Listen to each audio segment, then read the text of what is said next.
வணக்கம் நண்பா, நான் உங்கள் சூர்யா. நீங்கள் பார்த்துட்டு இருக்குது MRStech. இந்த வீடியோவில் நாம் என்ன பார்க்க போகிறோம்னா, டிஸ்பிளே தெரிகிற மாதிரி ஒரு ட்ரெண்டிங்கான வீடியோ எப்படி எடிட் பண்ணுறதுங்கிறத நாம் பார்க்க போகிறோம். இதுக்கு தேவையான எல்லா மெட்டீரியலுமே நான் கீழே டிஸ்கிரிப்ஷனில் லிங்க் கொடுத்துருக்கேன். கிளிக் பண்ணி டவுன்லோட் பண்ணிக்கோங்க. வீடியோவை ஸ்கிப் பண்ணாமல் பாருங்கள். இந்த வீடியோ உங்களுக்கு பிடிச்சிருந்துச்சுன்னா லைக் பண்ணுங்கள். முடிஞ்ச அளவு உங்களோட ஃப்ரெண்ட்ஸுக்கெல்லாம் ஷேர் பண்ணுங்கள். நெகட்டிவ் கமெண்ட் ஆனாலும் சரி, பாசிட்டிவ் கமெண்ட் ஆனாலும் சரி கமெண்ட் பண்ணுங்கள். நம்மளோட சேனல் வீடியோவை ஃபஸ்ட் டைம் பார்க்குறவங்களா இருந்தீங்கன்னா மறக்காமல் கீழே உள்ள சப்ஸ்கிரைப் பட்டனை கிளிக் பண்ணி சப்ஸ்கிரைப் பண்ணிடுங்க. வாங்க வீடியோக்குள்ளே போகலாம். Kinemaster அப்ளிகேஷன் உங்கள்கிட்ட இல்லைனா கீழே டிஸ்கிரிப்ஷனில் லிங்க் இருக்குது. கிளிக் பண்ணி டவுன்லோட் பண்ணி இன்ஸ்டால் பண்ணிக்கோங்க.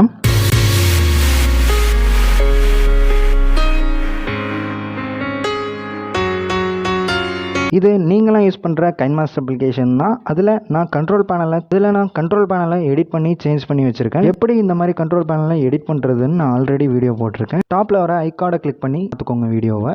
இல்லைனா கீழே டிஸ்கிரிப்ஷனில் லிங்க் கொடுத்துருக்கேன். கிளிக் பண்ணி பார்த்துக்கோங்க.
இப்போ சாங்கை ப்ளே பண்ணுற பாருங்கள்.